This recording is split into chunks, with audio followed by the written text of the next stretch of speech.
You know it's time for us to do business. Basically, this is time for business around town, and here we bring you some updates on information around the stock market, around the economy, and of course even business around aviation, transportation sector, as well as telecommunication, energy. Think about it, as long as it has to do with money and bringing in business, we will always bring you the update right here on Business Around Town. My name is Simeon Sunday. My name is Gesire Agua. This morning on Business Around Town, we'll be checking out a couple of headlines here. This one says federal government seeks $1.5 billion loan to shore up Naira and boost the budget. We also have another headline here from the Punch newspaper. It says 10,166 illegal refineries connections destroyed in 3 years. Statement accorded to the NNPCL. I have a couple of other headlines that we'll be checking out this morning. We have Nigeria's stock market becomes the world best and beats Argentina. Just how that would affect you as a businessman, we'll be checking out in just a moment. Yes, we have a couple of other headlines. And also we're talking about, Bosun Tijani, who is the Minister of Communication, talking about, getting investors' interest in the $2 billion fiber infrastructure fund. So that's what the Minister of Communication is currently saying. And remember, sometime earlier in the week, we talked about, Globalcom customers that might be disconnected. This is according to an agreement that wasn't reached between MTN and Globalcom, and this is according to a particular interconnect debt issue. So now we'll be bringing you the update on that particular story. So Globalcom subscribers can now heave a sigh of relief. You won't be disconnected anymore. We'll be telling you more about that. Yes, exactly. We have a couple of other headlines here. This one is talking about Naira weakens further. This is at the the forex market. Naira weakens further, closing at a certain amount of money, 931.32 to a dollar at the close of business yesterday, where forex at NAFEM, where forex is officially traded. Another headline here is talking about the parallel markets exchange rate rising to about 1,320 naira to a dollar as the diaspora market depart from Nigeria. We'll check that out after this break. But hey, let's check out something very, very important. Here is our business quote for the day. Okay, and of course, talking about business quotes, this one is actually from Dhirubhai Ambani. He's an entrepreneur, and of course, he is telling you basically you need to learn this and understand this. Okay, you need to internalize this at the end of the day after we talk about it. Basically, Dhirubhai is saying if you don't build your dream, someone else will hire you to help them build theirs. Yes, if you don't understand it, let it sink in for a moment. It is necessary you understand this. If you don't build your dream, someone else will definitely hire you to help them build theirs. And what this means is that you need to realize your own ambition, and for you to realize your ambition, you need to start from somewhere. You need to start building yours. We are not saying that someone hiring you to help them build theirs is a bad thing. Exactly. But it is necessary that while you're trying to set up someone's business, you start thinking forward. You also start making plans to start yours, to be independent, to make your own business, to actually be an employer of labor for yourself. Because at the end of the day, you don't want to be a salary earner all through your life. Salaries don't make people billionaires. Exactly. Most of the billionaires and trillionaires in the world right now, I mean in dollars, they don't earn salaries. Like, they are business owners, even though they earn salaries in a way, because even though the business is theirs, they pay themselves a fraction of money monthly or whatever from the business itself. But what we are saying is you have to start somewhere. You have to find a way to build your own dream. Else, you'll be helping someone build theirs. Except your goal is to help other people build their dreams. If that's the markets that you've niched out for yourself, well, go ahead and do that and make cool cash off of a lot of people, as opposed to remaining in one person's business and making their dream come true. You could spread your tentacles and see what comes out of that. But hey, let's take a break. We'll be back in just a moment with the business news. Keep it locked. Meet us on YouTube, Insta, and Twitter at Voice of the People 96.1 FM. News from around the world, the big stories and what's behind them, politics, business, sports and international news. This is news from around the world. This is news from around the world. It's our legacy. Nigeria must be good. The labor of our heroes past must never be in vain. It's your mandate. Our allegiance is to the people of the Federal Republic of Nigeria and not to any political party or any political actor. News from all around the world. Voice of the People 96.1 FM.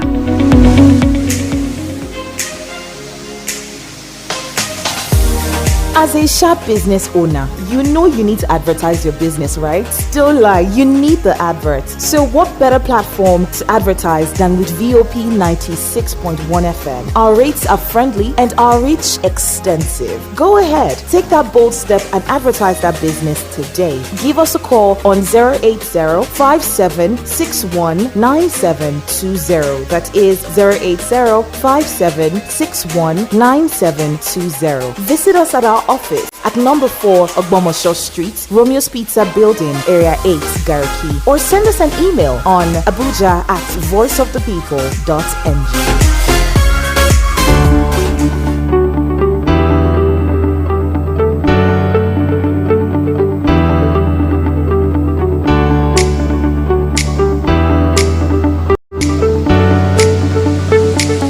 Welcome back. This is still Business Around Town on Voice of the People 96.1 FM. Now you have a voice. Thank you so much for staying tuned. We'll be checking out a couple of headlines this morning as it affects you as an entrepreneur. You're a business owner, you work for someone, whatever the case may be. As far as you're in the world of business, we'll be telling you a lot more in just a short moment.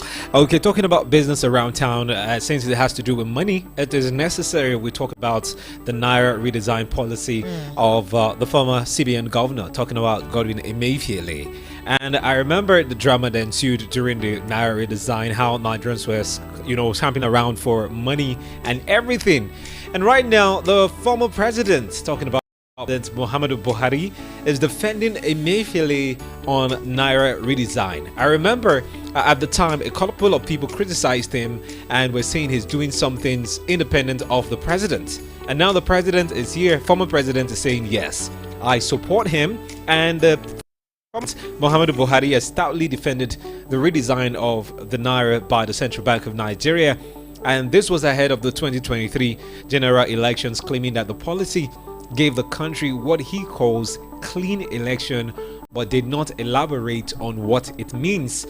And Buhari's position is contained in a new book which actually went viral, Working with Buhari, Reflections of a Special Advisor, Media and Publicity 2015 to 2023, which was unveiled in Abuja by President Bola Tinubu over the week.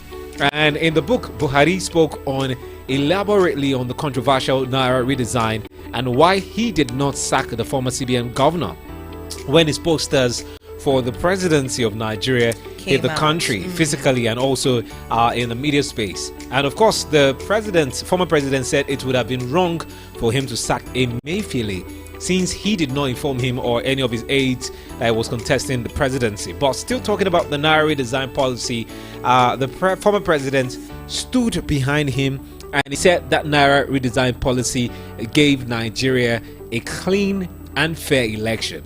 And this was why he is standing back, behind Emefiele, despite all the controversy around the Naira redesign policy at the time. So now looking at that, Gessi. So for those who are saying, okay, Buhari never supported this, now you know that he was strongly behind Emefiele, and no wonder he even gave Emefiele the backing at the time.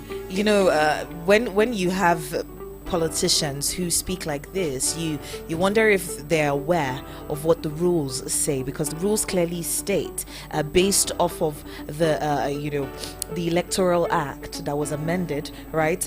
In that particular act, it clearly states that no appointed member of the cabinet, no appointed member of the government elections while holding their positions, while holding their current office. You must resign from your current office before vying for a certain position. If you remember, there was a lot of pandemonium about that. We had governors who were vying for a certain position. They withdrew their candidacy. They withdrew that particular notion to vie for that position because they realized they had to resign from their current position before going ahead with another position. So the president saying, oh, he wasn't aware. When you finally were aware, what then did you do?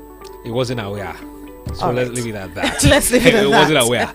So and then looking at the Naira redesign policy, you also have to look at, there's a part of admitting that the policy caused untoward hardship on Nigerians. When we're seeing it being rubbished, quote unquote, the way it has been at this point in time, because the Naira redesign policy is not necessarily the whole goal of that was to reduce the amount of Naira in circulation. But what we're seeing is a rise in the amount of Naira I think in part circulation. of the policy or part for that particular policy to be put in place in the first place is because of the election.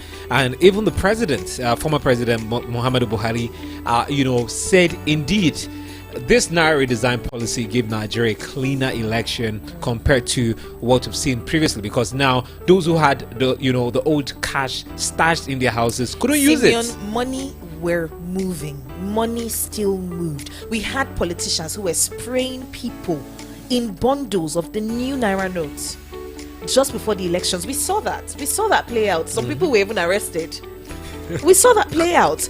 Politicians had bundles and bundles and bundles of that particular money. So the Naira redesign, I don't know just how effective it was in ensuring a peaceful and a fair election, as opposed to what the beavers were supposed to do. I totally understand. Before we move on from that, it is necessary to to state this, that the former president admitted that it did cause hardship for Nigerians, and a lot of people who kicked against the Naira redesign policy were those who had too much money stashed at home.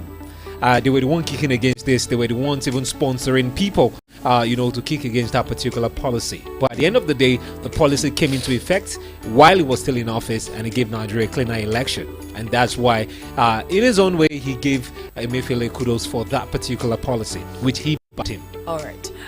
Looking at another headline this morning, the federal government is seeking $1.5 billion loan to shore up Naira and boost the budget. By the way, we're live on YouTube. You can join us. It is at Voice of the People Abuja. Just search Voice of the People Abuja on YouTube and you'll catch us live. Get to find out what Gesiri looks like and Simeon Sunday looks like as well. But hey, the federal government is seeking $1.5 billion loan to shore up Naira and boost the budget. The federal government is seeking $1.5 billion aid from the World Bank to tackle the severe dollar shortage contributing to the decline of the Naira. We're hoping to get $1 billion or $1.5 billion from the World Bank for budgetary support, the Finance Minister Wale Edun said on Wednesday to Bloomberg. Now, according to the minister, Africa's largest economy may also issue a Eurobond late in 2024, adding that with the current economic reforms, the country deserves support. Eurobonds denominated in foreign currencies offer Nigeria a mechanism to navigate its financial landscape amidst challenging economic conditions. Now, the minister said it is a matter of discussion at the moment, but we think we will get the support because we are continuing with our reforms. Subsequently, in the following year, the country redeemed a $500 million Eurobond, which was issued in July 2013 as part of a dual tranche of $1 billion held for a tenor of 10 years at a coupon of 6.375% per annum. Nigeria is currently battling with about 87 trillion naira worth of debt, which the IMF, that's the International Monetary Fund, has said is manageable. But it also noted that the interest payment was high for our country. And looking at this, the minister is saying that the new World Bank loan will be used to finance development, disclosing that the facility will be disbursed to Nigeria very soon. We're still looking at an issue of debt taking. is that the only solution? I mean, Wale Edun is a very, very decorated economist, is a very, very decorated individual who understands financial talks, right? He's well versed in that area. But you also have to look at the fact that already our debt to GDP profile is really high. It is concerning. It's not until fire starts burning before you take action. When you see smoke, you run and you try as much as you can to curtail that before it develops into a fire. So a lot of people have been saying that the debt profile is still low, it's still manageable, it's still this, it's still that. Is it until the fire engulfs the place before you know that you have to cut those things, nip it in the bud before it develops into something else? Something has to be done about Nigeria's debt profile. Yes, economies are saying yes, we can still borrow, we have ways of paying back and all of that, because you need to critically look at this. Most of the money is borrowed, by the federal government. Even state governments are also borrowed as well. Not even used for critical infrastructures. They are basically used to offset loans. So it's more a case of borrowing more to pay loans that you were owing previously, and that has been the case of Nigeria. I'm not totally against seeking loans up to the tune of 1.5 billion naira, basically to show up the naira, the budget basically. But what I am totally against is constant borrowing without putting plans in place on how to pay back. We've said this on this platform a couple of times, that it's about time we start looking internally on how to generate revenue for the government in one way or the other. If it has to do with increment and hike and all the things to generate revenue, it's a good one. And also another thing I'm looking at too is the fact that we have a lot of people in the country, big business owners, that are actually giving tax waivers. They have tax holidays. They don't pay tax because they're expected to do one thing or the other in the community, whether it's oil company, whether it's a production company. We know some of them. But the truth is, giving these individuals tax waivers, what they are doing for the communities they are domiciled, or even for Nigeria, is it commiserate to the tax they are supposed to pay if they weren't given these tax waivers or tax holidays by the federal government? So who are those checking that what these companies or organizations are doing is commiserate to the tax they're supposed to pay on an annual basis? Because if it's not commiserate, it means Nigeria is running at a total loss. So something had to be done about that, especially with the borrowings we're hearing with the federal government of Nigeria. You also have to look at the fact that there's a lot that we could be making money from. Something the governor Seyi Makinde said yesterday. He talked about the fact that mining was our main pool of funds, source of funds for Nigeria, until we found the black gold that is oil, and we shifted completely from mining into oil. And at this point in time, how else can we diversify our economy if we keep borrowing and not putting different things in place? Okay, what are we even borrowing for? Let's look at it holistically. What exactly are we borrowing for? To boost the budget? Or are we borrowing to actually find something who will give us 20 trillion naira in the next 4 years? So amount of money in the next. The other day, the steel minister was talking, and he was talking about the fact that they're trying to do tiny different activities with the Ajaokuta steel, and they're trying to make different projects, smaller projects, as opposed to a big one that could be really capital intensive. They're doing smaller projects to try as much as they can to raise small funds that can now fund the big one that they're doing. And that's how you're supposed to do it. Break it down in such a way that it's an achievable, something short term that is achievable, that can raise funds for something a lot more long term. That's how businesses are run. But hey, I'm not the minister of finance.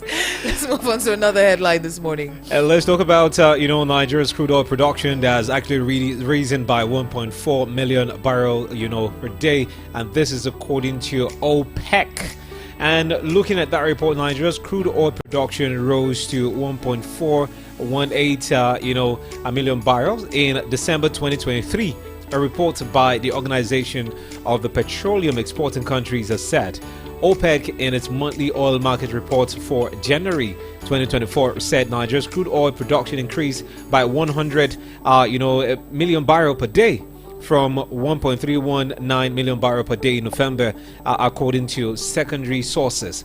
And in the report released on the 17th of January, OPEC disclosed, according to direct communication, that the nation's oil production in December stood at 1.335 million barrel per day, as against 1.250 million barrel per day in November. So looking at this, the report indicated that OPEC countries like Nigeria, Congo, Iran, Libya, Kuwait, Saudi Arabia, and even the UAE suffered a reduction in the oil outputs in the period under review.